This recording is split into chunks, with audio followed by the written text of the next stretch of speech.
পাই গ'লোহি কলেজ আৰু আজি আমাৰ কলেজৰ আজি ছেমিষ্টাৰৰ এটা টপিক আছে মানে চিলেবাছৰ পুতলা আদি নাটক কৰা আপোনালোকক দেখাই যাম আপোনালোকে চাই থাকিব।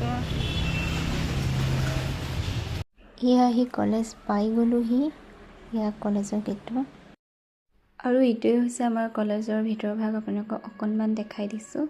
আৰু আহি পাই গ'লোহি আমি ক্লাছ কৰা ৰুমটো আৰু ইয়াতে দেখিলে সকলোৱে প্ৰেক্টিছ কৰি আছে যিহেতু মানে ইয়াতে নম্বৰ আছে ন সেইকাৰণে আৰু ইয়াতে সকলোখিনি প্ৰিপেৰেশ্যন কৰি থকা হৈছে। অকণমান আপোনালোকক দেখাই দিছোঁ আৰু ফাইনেলখিনি চাওক, অকণ দেখাই দিছোঁ, গোটেইখিনি দেখুৱাই দিয়াটো সম্ভৱ নহয়। 1 hour later প্ৰতিটো চাহতে এটি কাহিনী জীয়াই থাকে, প্ৰেম, যন্ত্ৰণা আৰু সপোনৰ কাহিনী।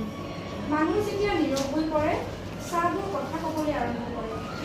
এনেকুৱা এক পোহৰৰ আঁৰত থকা নীৰৱতাৰ কাহিনী এটি আমি প্ৰদৰ্শন কৰিব ওলাইছোঁ। নাটকৰ নাম নীৰৱৰ বেদনা।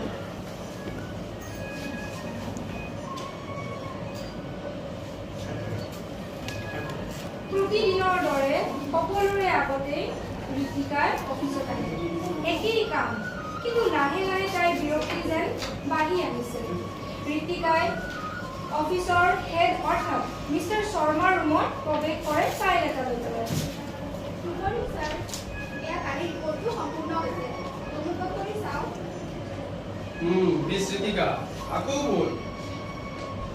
এই কামটো ঠিকভাৱে হোৱা নাই, কেতিয়া যে তোমাৰ পৰা এটা নিখুঁত কাম পাম ক'ব পাৰিবানে? ঋতিকা নীৰৱ হৈ পৰে, দৃষ্টি তললৈ নামে। কেতিয়াবা আঘাত দিবলৈ অস্ত্ৰত হৈ কথাই যথেষ্ট হয়।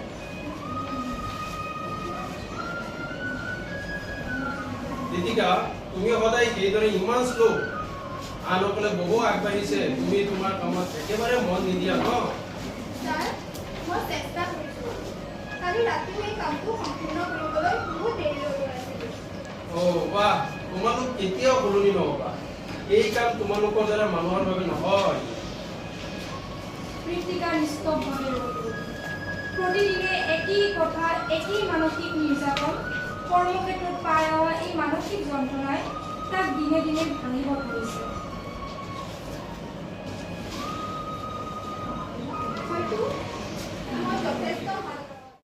আজি আমি প্ৰতিসাধনী দলৰ দ্বাৰা মঞ্চস্থ কৰিব ওলাইছোঁ।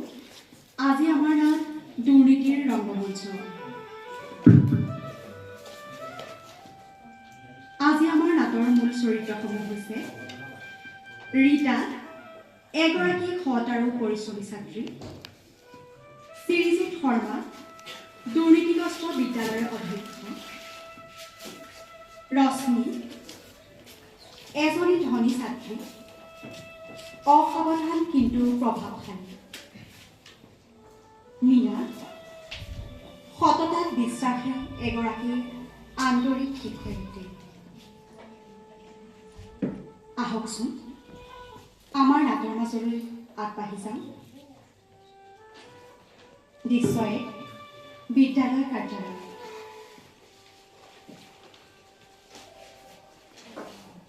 মিষ্টাৰ শৰ্মা নিজৰ ডেস্কত বহি ৰিপৰ্ট কাৰ্ড চাই আছে। হাতত ফাইল লৈ ৰশ্মি সোমাই আহে। শুভ ৰাতিপুৱা ছাৰ। মোৰ চূড়ান্ত পৰীক্ষাৰ নম্বৰৰ বিষয়ে দেউতাই মোক আপোনাক লগ কৰিবলৈ কৈছিল। আহা ৰশ্মি, বহা। তোমাৰ নম্বৰবোৰ ভাল, বৰ আশাব্যঞ্জক নহয়, কিন্তু চিন্তা নকৰিবা, এইবোৰ কথা অলপ সহায় দিলেই মিলাই দিব পাৰি। অৱশ্যে ছাৰ, দেউতাই কৈছিল যে তেওঁ স্কুল ডেভেলপমেণ্ট ফাণ্ডৰ বাবে সৰু দান এটা দিব, হয়তো নতুন বিল্ডিং প্ৰজেক্টৰ বাবে। হয়, শিক্ষা বৃদ্ধি পাব লাগিব তোমাৰ পৰিয়ালৰ সহায়ত, বাকী মোৰ ওপৰত এৰি দিয়া। ৰশ্মি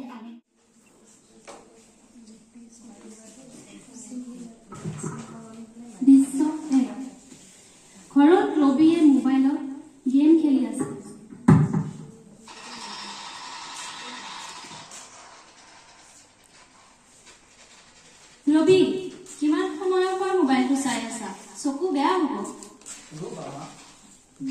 এইটো লেভেল শেষ কৰি লওঁ।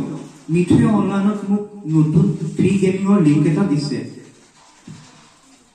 সেইবোৰ বিশ্বাস নকৰিবা, এইবোৰ লিংক ঠগবাজি হ'ব পাৰে। মা, সকলোতে নথকাই নহয়, মই বুজি পাওঁ দিয়া। দৃশ্য 2 এনেতে ৰবিলৈ কল আহে।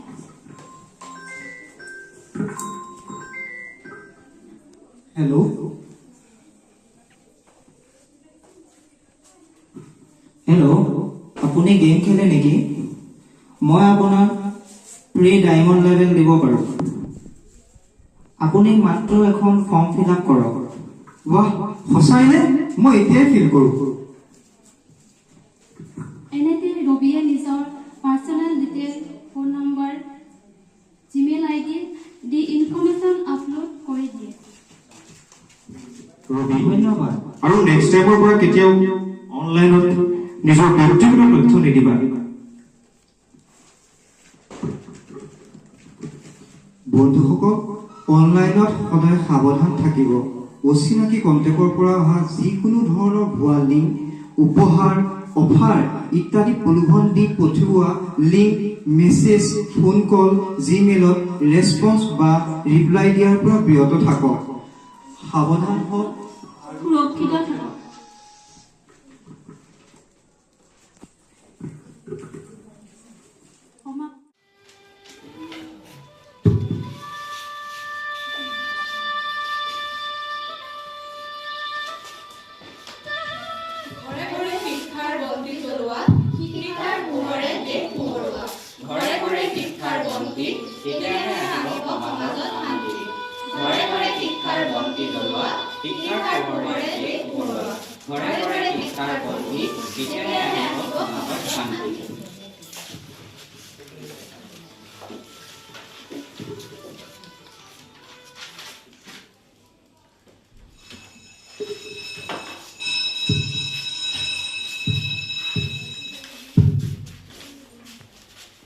নমস্কাৰ, সুপ্ৰভাত ছাৰ।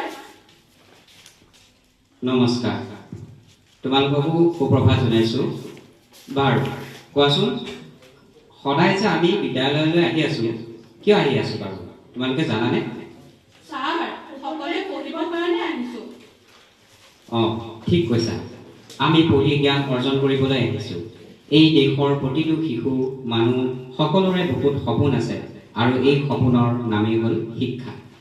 তোমালোকে যেনেকৈ পঢ়িব আহিছা, সকলো মানুহেই শিক্ষা প্ৰাপ্তিৰ পৰা বিৰত নহ'বলৈ সংবিধানে অধিকাৰ প্ৰদান কৰিছে। ছাৰ, আমাৰ গাঁৱৰ ৰহিম আৰু সুনিতা সিহঁতেচোন স্কুল নাহে। সংবিধানৰ এই অধিকাৰ তেওঁলোকে নাপায় নেকি? অঁ, হয় নেকি? নিশ্চয় পাব। কিন্তু দুখৰ কথা, সমাজে শিক্ষাৰ পথত বাধা বান্ধিছে। যেতিয়া ধৰ্ম, লিংগ, বৈষম্য, দৰিদ্ৰতা আঁতৰাবৰ বাবে আমাৰ মনত শিক্ষাৰ আলোক জ্বলি উঠিব, তেতিয়াহে সমাজৰ পৰা এই অন্ধকাৰ আঁতৰ হ'ব। আমি প্ৰতিজ্ঞা কৰিছোঁ ছাৰ, সমাজৰ পৰা এই অন্ধকাৰ শিক্ষাৰে আঁতৰ কৰিম। অন্ধকাৰ নহয় ভাগ্য নিৰ্ণায়ক, শিক্ষাই জীৱনৰ পথ প্ৰদৰ্শক। অন্ধকাৰ নহয় ভাগ্য নিৰ্ণায়ক, শিক্ষাই জীৱনৰ পথ প্ৰদৰ্শক। লক্ষ্মীবাইৰ দলৰ পৰা ডাইনী সত্যৰ ওপৰত এখন পুতলা নাটক প্ৰদৰ্শন কৰিব ওলাইছোঁ। নাটকৰ নাম সত্যৰ জয়, ডাইনী হত্যাৰ বিৰুদ্ধে।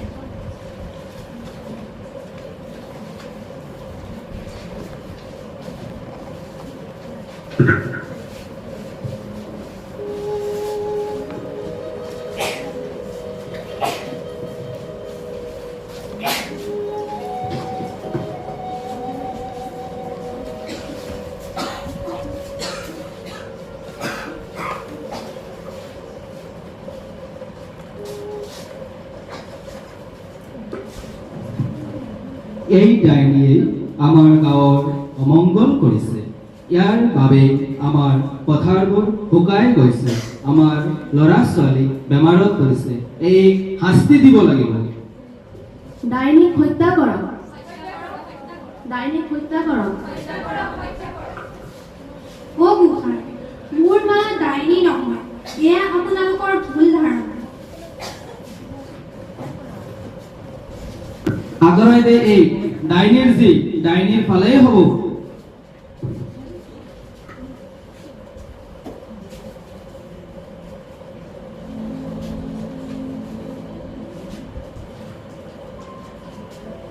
এই মন্ত্ৰ বন্ধ কৰিব লাগিব এতিয়াই।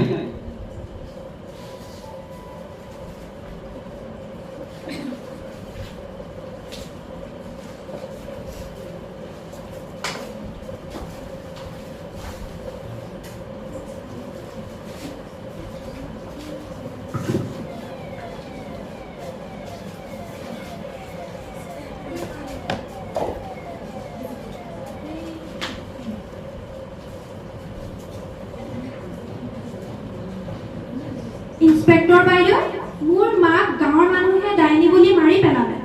কি হ'ল? এইবোৰ কি চলিছে? বাইদেউ, আপোনালোকক বহুতবাৰ জনোৱা হৈছে এই বিষয়ে, কিন্তু কোনো ব্যৱস্থা লোৱা হোৱা নাই। আমি আইনৰ বিষয়ে জানো, ডাইনী হত্যাৰ বিৰুদ্ধে ব্যৱস্থা লওঁ। এতিয়া তুমি যোৱা। এয়া 5খন পুতলা নাটক আপোনালোকক অকণ দেখাই দিলোঁ। তাৰপাছত ইয়াতে মানে আমাক থিম দিয়া হৈছিলে, থিমৰ মতে কোৱা হৈছিলে। আজিলৈ আহিছোঁ।